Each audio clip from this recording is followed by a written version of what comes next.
Hello, Hagerman family. Good to meet you here today. Kind of a weird way to meet, but yeah, we've been kind of doing some things behind the scenes here. We wanted to let you know what's going on during this kind of crazy time.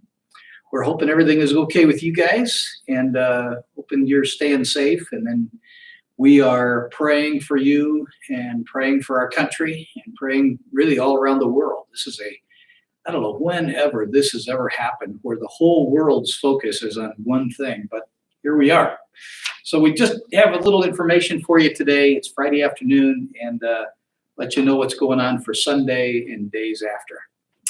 Yeah, as far as things here, everything's going well. It's a little, maybe very different than what it normally is. It's a lot quieter here at the church, but Pastor and I have had plenty of chances to talk through what these next few weeks are going to look like, and as well, just think through what we're going to be talking about with you guys as we have opportunities to continue sharing through our YouTube channel. So Wednesday night, we didn't have regular church, but we encouraged our deacons to come, and they all that could did, and we had a good time of prayer together and discussing what was going to happen next and what our plan was. And so we really discussed what prayer needs that would be in the congregation, and we encouraged the men to do that. Also, we encouraged the men to use their deacon care groups and divided them up, and encouraged our men to contact our congregation. So you'll be getting some notes here and there from them, and just finding out what your needs are and how everything is going with you, and maintain contact. So if you have any needs as well, be encouraged to notify the church and get those needs passed on to us. And hopefully most, if not all of you, have already received the letter that we sent out earlier this week that addressed kind of what church is going to look like and some different things. But we also did mention in the letter about the tithe, and how that's another form of our worship that will hopefully continue on during these times, even though church looks very different than it normally does. So we would encourage you, though, as far as the easiest way to make sure that your tithe, your offering gets to the church, is by mailing it in through, just your typical snail mail. If that doesn't work for you, then hopefully you got the email, or that information has been passed on as far as the other option that's available for you. But the best way is just making sure that you can get that into the mail, and that'll be gotten to the church here, and someone will pick that up, and we'll make sure it gets taken care of. Obviously, all our services have been postponed or they have been suspended, and so we are going to address that by having our Sunday morning YouTube live stream, and so that'll be at 10:10. And that'll be live, but you can also pick that up archived through YouTube, and just go to YouTube and look up Hagerman Baptist Church, and it'll be right there. Also, don't forget that if you are within the broadcast area of our radio station, go to 99.7 FM at 10:10 Sunday morning, and you can pick that up as well. So we sent an email out just earlier this afternoon and had addressed a few things. So hopefully you were able to take some time and read through that. At the end of the email, we made sure that we got our contact information out to you.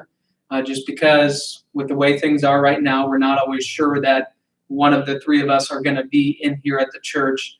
So if there is a need, or there's something that you need to get in contact with us, obviously, hopefully your deacons and your deacon care group will be touching base with you. But if there's something you need from us, we made sure our email addresses and our phone numbers were listed in that email. So see that if you didn't get the email, or you don't have email, make sure you touch base with someone. You can also find it in most of our church directories. So it should have that contact information there. So we want to be available for you as best as we can, even though we may not always be in the church building. So definitely reach out to us if there's anything we can do to be of help for you. We know that our church bulletin has been kind of our newsletter, if you will, on a weekly basis, and there will be no church bulletin because there's just an absence of things going on like there normally is. But Robin is planning on sending out a weekly kind of a note to keep everybody posted on things that are going on or maybe needs or whatever. And so those will be emailed out. If you don't have email, we'll snail mail that to you. And so we'll try to keep you posted on whatever is going on here at the church and what you need to know about. And so with our newfound YouTube channel that we've been able to create here with our Hagerman Baptist Church name on it, we'll be able to stay in contact and continue hopefully giving you some encouragement through God's word, even outside of our Sunday typical times. And one of those, we had the chance to do that just this morning, and we'll continue doing that at various times throughout the week, is our Hope for the Moment. So that's especially for our teens, so I would encourage you guys. I'll try to do my best to give you a heads up before that happens, so that you can be available for that, and we can continue to encourage each other through God's word. But as well, obviously, if you're not in the youth group and you still want to listen to that, I suppose that's okay. You're definitely welcome to. But we want to do our best to be able to continue to encourage you with God's word, even during this unique time. Just would encourage you to be in the word. You may or may not have, probably do have more time than you did have before this coronavirus. And so just encourage you to be in the word and in prayer. Pray that God's people all around the globe will use this time for his honor and glory, and that it would bolster our prayer time and our devotion time on a daily basis. And may he encourage you in his word to be using this time in whatever way to bring him the most glory. Have a great day, and we'll talk to you on Sunday.